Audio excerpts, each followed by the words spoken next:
Hello again. NIMBY stands for Not in My Backyard. YIMBY stands for Yes in My Backyard. Historically, people have protested what their community should or shouldn't build in their neighborhood. The problem is cities, particularly in the United States, have over the past 70 to 80 years have overregulated their urban planning. Part of this is because of racism. In the 1930s through the 1960s, the Federal Housing Administration explicitly refused to back loans to black people. The creation of the suburbs in the 1940s spurred white flight out of the inner city. And without the Federal Housing Administration giving out loans to minorities, this exacerbated the systemic racism and economic inequality that we have today in this country. You have to understand, the suburbs are not a naturally occurring phenomenon. Many other countries don't even have suburbs, really. They might have less densely populated areas, but the whole idea of McMansions and multi-car garages and wasted lands of front yards and side yards and backyards is really more of an American thing. For many decades now, urban planners have zero interest in designing cities that have affordable housing or affordable apartments. Cities usually zone residential areas to make large neighborhoods of homes for wealthy people. I have never understood this. I have always wondered, why don't they build homes that poor people could afford? With today's technology, or really any time in history, they could easily build homes and apartments that are affordable for low-income people. I believe that the problem is cities don't want low-income people living in their city. Mayors and city commissioners want poor people living in other cities. I find this repugnant, how they could build homes and apartments that anyone could afford. The whole NIMBY, not my backyard thing, keeps this development from happening. Um, for example, in San Francisco, there is a woman complaining about a new apartment complex being built, saying the shade from the building would impact her growing zucchinis. It's amazing how a person can stop an entire structure from being built by complaining about zucchinis. Please understand, the solution for the housing crisis is really simple. Build more houses. However, you have to look at the land area we still have available and decide, should we build new communities in green spaces, like forests and grasslands or whatever? I don't think that is a good idea, because the insect population will be annihilated globally if we just build towns on the last remaining green spaces on Earth. It would completely ruin the environment. However, there are much better ideas than that. First, we need to reduce the zoning regulations in general. Why are developers not allowed to build micro apartments? That would be ideal for poor and young people.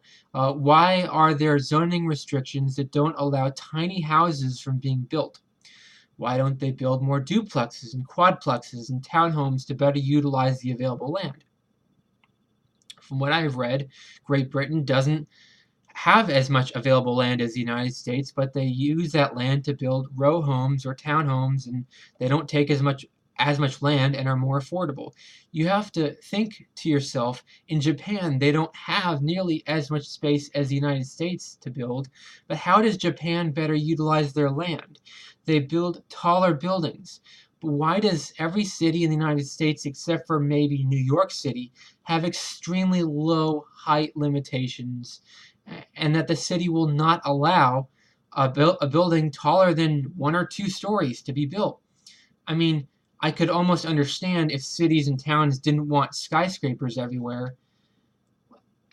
Well, no, not actually. I don't understand why they wouldn't want skyscrapers everywhere. First of all, tall buildings are awesome. It is much more efficient way to use space. It is much more affordable to build tall buildings and fill it with residents than build a 1-story house with a big yard of empty space. Look, I don't want more skyscrapers and tall buildings just for fun. Well, yes, I do, but actually I love skyscrapers, but I wish we had more cities like New York cities everywhere. That would be baller. But the real reason I want urban planning deregulated is I want to see homes become available and affordable for everyone. It's not just building type or size regulations I'm talking about here. What about how many square feet an apartment can be? I think in many cities, apartments must be like 500 or 800 square feet in size. We have a homeless epidemic in this country. You want to tell me regulators won't allow apartments to be built that are small enough that a homeless person could afford? I'm talking about micro apartments. They are very popular in Japan. I don't. Why don't we have like any micro apartments in the United States? Sure, like New York and Miami has a couple micro apartments, but why doesn't every city have micro apartments for lower class people? Two reasons: over regulations and not in my backyard people.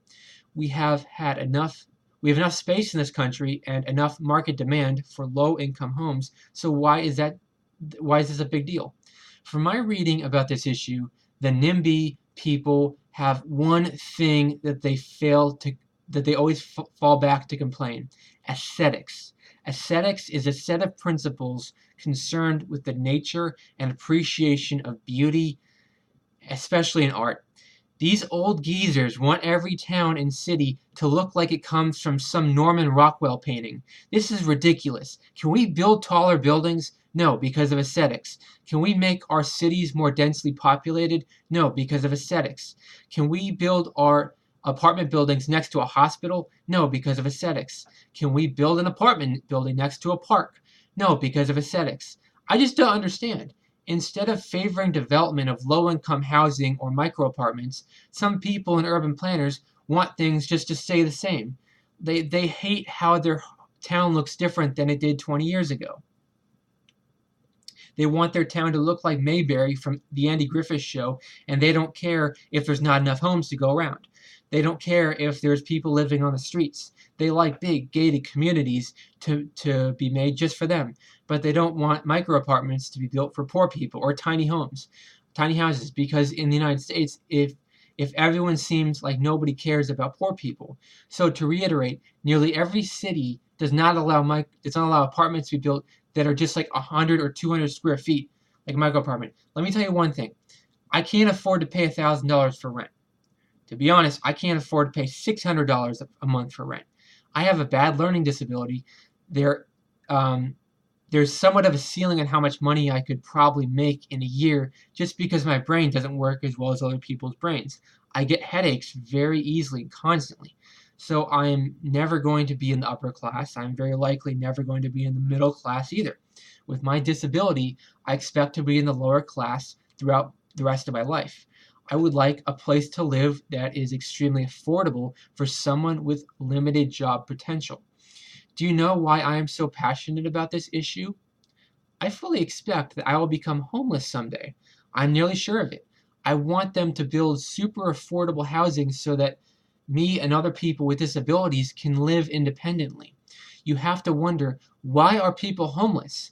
It's because they can't keep up in the rat race. Look, I think capitalism is fine. However, when we have zoning regulations that don't allow people to do whatever they want with their land, it makes it pretty hard for people like me to survive. If you want to build more apartments, then the price of rent if you want to build more apartments, then the price of rent will go down for everyone. As Jimmy McMillan says, the rent is too darn high. Yeah, I know the baby boomers' home value will decrease if they do this, if they build more apartments everywhere. Sorry, baby boomers, but us millennials need some place to live, and the economy is not what it used to be. We want affordable apartments and homes now. YIMBY, yes, in my backyard, please. Have a great day.